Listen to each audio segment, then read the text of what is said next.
요즘 인테리어 한다고 하면 주방은 무조건 대면형 아일랜드로 해야 되나? 그렇게 고민하는 분들 많으시죠? 하지만 오늘 소개해드릴 이 현장은 꼭 대면형 주방이 아니더라도 우리 가족 라이프 스타일에 딱 맞춘 그런 구조가 정말 좋은 인테리어라는 걸 보여주는 참 좋은 집입니다. 확장된 공간을 이용한 이색적인 홈오피스와 함께 유익한 시간을 가질 수 있는 서재형 거실까지 미니멀리즘 인테리어의 진수를 지금부터 보여드리겠습니다.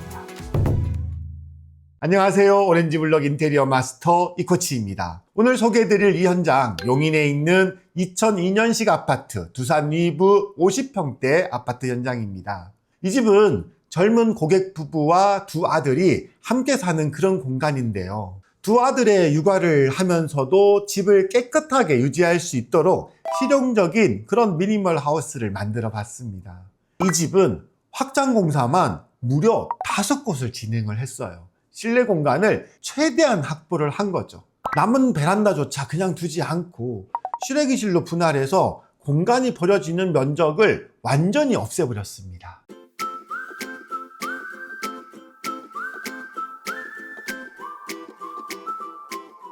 이 집의 주방은 요즘 대세로 자리 잡고 있는 대면형 아일랜드가 아니에요. 대면형 아일랜드를 고집하지 않고 기존의 기역자 구조를 그대로 유지했습니다. 구조를 유지한 가장 큰 이유는 수납과 식사 공간 때문이었죠. 거실은 TV 없는 학습 전용 공간으로 계획했기 때문에 온 가족이 모여 식사할 공간이 주방 안에 꼭 필요했습니다. 그래서 주방의 발코니를 부분 확장하고 이 공간 활용 극대화하는 그런 설계를 적용했는데요. 기존의 기역자 주방과 맞은편에는 홈바닥으로 사용할 낮은 장, 그리고 그 옆에 키 큰 장, 팬트리까지 추가를 해서 수납 공간이 넉넉하게 챙길 수 있게끔 했고요. 그 가운데에는 큰 6인용 식탁을 두었죠. 주방 안에서 다이닝룸의 역할까지 한 번에 해결하고 거실과 주방을 확실하게 분리하는 그런 선택을 한 겁니다. 기존 구조를 최대한 살린 덕분에 창문도 가리지 않아가지고 채광과 환기에 유리한 구조를 그대로 유지를 했고요. 동시에 수도 설비나 후드, 난방 분배기 같은 설비의 위치 그대로 쓸 수 있어서 불필요한 공사 비용도 절약할 수 있었죠. 기역자 주방의 이 반대편에 있는 이 하프장, 커피 머신을 두고 홈 카페 존으로 이용할 수 있도록 넓게 구성을 해드리면서도 그 옆에는 키 큰 장을 배치해서 이 키 큰 장 안에 전자레인지 같은 가전기기들을 깔끔하게 숨길 수 있는 그런 가구 설계를 한 겁니다. 주방 공간을 채운 마감재는 미니멀리즘에 집중했습니다.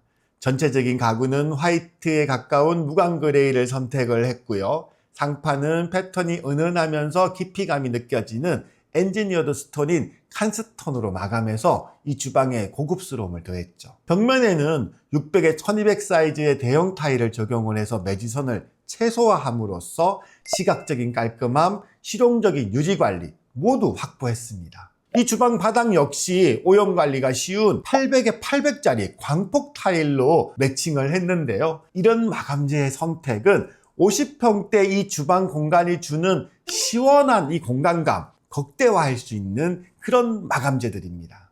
기역자 주방에서는 죽는 공간이 되기 쉬운 코너 공간이 생깁니다. 이번에는 상하부장 모두 완전히 오픈이 가능한 양계형 도어로 가구 디테일을 적용을 했어요. 주방의 편리함을 더할 수 있었죠. 이제는 아시죠? 이런 디테일을 적용을 하게 되면은 가구 사용을 할 때도 문장을 여닫을 때 순서대로 닫고 열고 그렇게 사용을 해야 됩니다. 그리고 이 주방에 숨은 하이라이트 하나 더 있죠. 기존의 주방 발코니 옆에 벽장이 하나 있었는데 주방 발코니를 확장을 하면서 주방 수납을 더 넉넉하게 할 수 있도록 저희는 이곳을 넓은 팬트리로 이렇게 변신을 시킨 거예요. 이때 단순히 벽장을 그대로 이용하는 게 아니라 키 큰 장과 낮은 장의 가구와 같은 선으로 팬트리 가구 장을 맞추면서 한층 더 넓어진 공간으로 그 내부에도 디귿자 시스템 가구로 재구성을 한 거죠. 그 결과 기존보다 훨씬 활용도 높은 수납 공간이 만들어졌습니다. 이 집의 가장 큰 특징 중 하나는 바로 TV가 없는 그런 거실이라는 겁니다. 초등학생 두 아들을 키우는 젊은 부부의 라이프 스타일에 맞췄죠.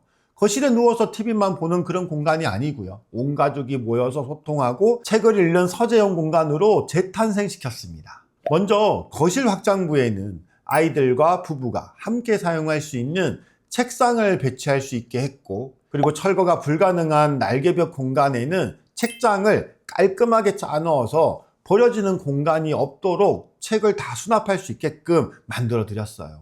요즘은 이렇게 거실 공간을 서재로 꾸미시는 분들이 점점 많아지고 있는데요. 확장부를 이용해서 윈도우 시트를 구성하는 그런 방법도 저희는 많이 추천드리고 있죠.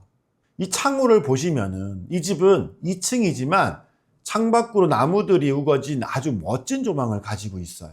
기존에 투박했던 철제 난간 시원하게 그냥 철거를 해버리고 탁 트인 유리 난간을 이렇게 설치를 해서 창밖의 시야를 가로막는 그런 불필요한 요소 전부 제거했습니다.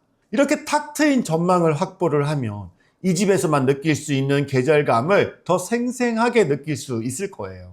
여기에는 또 손쉽게 빛을 조절할 수 있도록 IoT가 적용된 전동 블라인드까지 이렇게 설치를 했는데 편리함과 운치 모두 잡았죠. 거실 벽면 마감은 몰딩 걸레바지 없는 도배로 진행을 했는데요. 전체 베이스는 패턴이 없는 단정한 개나리 프리모 벽지를 사용을 했고요. 아트월에는 은은한 회벽 질감이 느껴지는 그런 벽지로 포인트를 주고 이 공간의 입체감도 살렸습니다. 특히 아트월 벽면을 보시면은 보통 TV와 가전제품을 위한 콘센트 같은 게 들어가잖아요. 최대한 깔끔하고 미니멀한 그런 마감을 위해서 콘센트를 모두 측면에 들어가게끔 그렇게 구성을 했습니다. 덕분에 아트월 정면에서는 시선이 닿는 곳에 아무런 방해 요소가 존재하지 않게 되는 거죠. 아트월 옆으로 이어지는 복도 끝에는 라운드 마감과 이렇게 거울 디자인을 더해서 자칫 심심할 수 있는 이런 공간에 디자인 포인트도 주었고요. 동시에 시각적으로 공간이 더 확장되어 보이는 그런 효과도 냈습니다. 거실 확장부 좌측에 여기 보시면은 히든 도어가 하나 숨겨져 있어요. 이 문을 열고 들어가면은 안방과 이어지는 비밀스러운 알파룸이 펼쳐지게 됩니다. 이 공간이 어떻게 쓰이게 되는지 이제부터 보여드리죠. 끝까지 주목하세요.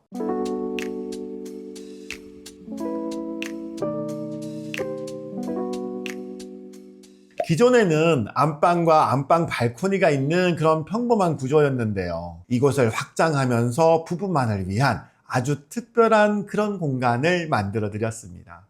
거실에서 이어진 이 알파룸 공간을 먼저 한번 보시죠. 창밖의 푸른 나무 뷰를 보면서 간단히 노트북으로 집에서 회사 업무도 볼 수 있고요. 여유롭게 커피를 마실 수 있는 이렇게 멋진 바 테이블을 놓을 수도 있게끔 그렇게 구성을 했죠. 이곳은 더 숨어있는 디테일도 있습니다. 그건 바로 창호인데요. 보통 개방감을 위해서 창을 무조건 크게 만들면 좋다고 생각할 수도 있지만 저희는 이런 카페 같은 이 업무 공간, 이런 분위기 있는 공간의 컨셉을 살리기 위해서 하부가 막힌 창호를 선택했습니다. 무조건 창을 넓히는 것보다는 이 공간의 목적에 맞게끔 창의 스케일을 조절해서 그렇게 창호 설계를 하는 것도 공간의 캐릭터를 잘 살려주는 그런 방법인 거죠. 확장을 진행하면 아까 거실처럼 철거가 안 되는 날개벽이 그렇게 남는 경우가 많이 있잖아요. 저희는 이 날개벽을 수납장으로 깔끔하게 감싸줬습니다. 아무 기능 없는 그런 벽으로 공간이 막히는 것보다는 이렇게 실용적인 기능을 하면서 깔끔하게 마감 처리된 가구가 들어가게 되면은 시각적으로도 깔끔하고 원래 의도한 공간인 것처럼 이 이질감이 완전히 사라지는 거죠. 그리고 안방에서 알파룸으로 통하는 이 중문에도 디테일을 담았죠. 이 문은 개방을 하면 양쪽 수납장 공간으로 완전히 숨겨지는 히든 포켓 도어로 설계를 했습니다. 문을 열어두었을 때나 닫아두었을 때 모두 시각적인 이 걸림 없이 깔끔함을 유지해 주고요. 필요할 때는 문을 열어두어서 알파룸으로의 이 출입, 그리고 안방 채광, 환기도 원활하게 가능하도록 그렇게 만들어 드린 거예요. 이 중문에 사용한 유리는 패브릭 접합 유리입니다. 시선을 자연스럽게 막아주면서도 답답하지 않은 고급스러운 느낌을 줄 수 있는 그런 유리를 여기에 적용을 했죠. 또한 안방 발코니에 있던 우수관, 이 두 곳이 있었는데 철저히 단열 처리를 하고 벽면과 가구 내부로 완벽하게 감춰두었어요. 절대 곰팡이 또는 냄새가 올라오거나 생기지 않게끔 만들었습니다. 결로나 소음 문제 완전 차단을 해서 외관까지 깔끔하게 정리를 한 거죠. 안방 내부의 붙박이장은 가구 라인이 그대로 드레스룸까지 이어져서 더 많은 수납을 할 수 있게끔 그렇게 가구 설계를 했고요. 안방에서 안방 욕실로 이어지는 이 드레스룸의 한쪽에는 이렇게 파우더 가구가 들어갔고, 여기에는 침실 3으로 이어지는 문이 하나 있었는데 이 문은 막아서 고객 부부가 별도로 이용하는 완전히 분리된 공간으로 평면 구성을 다시 했죠.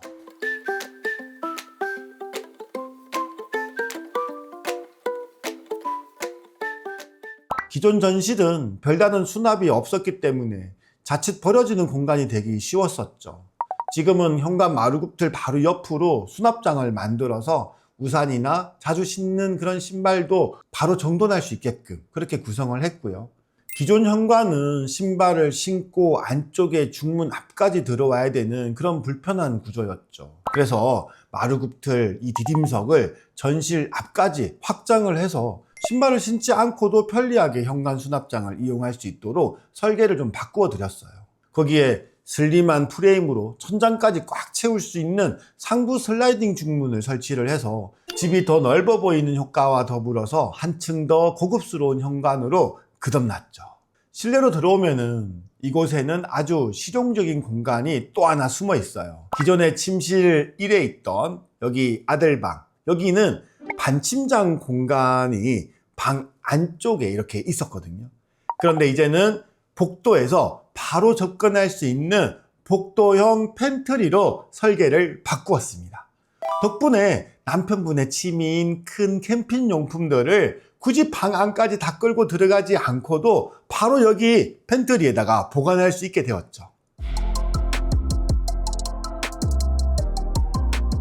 그리고 자녀방 두 곳은 두 아들이 공평하게 사용할 수 있도록 똑같은 구조로 만들어 드렸어요. 아직 어린 자녀분들이 성장을 하면 가구를 바꿔야 되기 때문에 깔끔한 붙박이장만 들어가게 구성해서 기존에 사용하시던 그 가구 활용할 수 있게끔 그렇게 사전에 설계를 했었고요. 마지막 침실 3 공간은 깔끔하게 비워두기로 했어요. 아이들이 집중해서 공부할 수 있는 공부방으로 이렇게 사용하기로 했었죠. 마지막으로 이 집의 완성도를 한 단계 더 올려주는 디테일이 IoT입니다. 집안의 모든 스위치는 편리한 제어가 가능한 IoT 아카라 스위치로 모두 적용을 했는데요. 거실과 안방에는 분위기와 이 상황에 맞춰서 밝기, 색온도까지 자유롭게 조절할 수 있는 이 유무선 스위치뿐만 아니라 핸드폰이라든가 또 음성으로도 복합적으로 적용을 해서 어떤 상황에서든 편하게 사용하실 수 있게끔 이렇게 세팅이 된 겁니다. 스마트홈 하면은 유지관리 걱정하시는 분들이 참 많잖아요. 여기 벽면에는 튀어나와서 시선을 가로막는 기존 분전함이 있었는데 맞춤 가구 도어로 이렇게 깔끔하게 매립을 했거든요. 한데 여기 안에 보면은 제어함이 딱 숨겨져 있습니다. 이렇게 하면은 언제든지 IoT 기기를 점검하고 교체하기 쉽게 되는 거죠. 오늘은 남들이 다 한다고 해서 무작정 따라하는 그런 인테리어 대신에 우리 가족의 라이프 스타일과 실용성에 초점을 맞춘 50평대 용인 현장이었습니다. 튼튼한 기초공사 위에서 가족들의 생활 패턴을 담아낸 동선, 그리고 섬세한 디테일까지 이렇게 더해진다면 그 자체로 충분히 매력적인 그런 집을 만들 수 있습니다. 오늘 보여드린 이 집이 나만의 단정하고 실속 있는 공간을 고민하시는 분들에게 좋은 영감이 되셨으면 좋겠습니다. 오렌지블록 인테리어 마스터 이코치였습니다.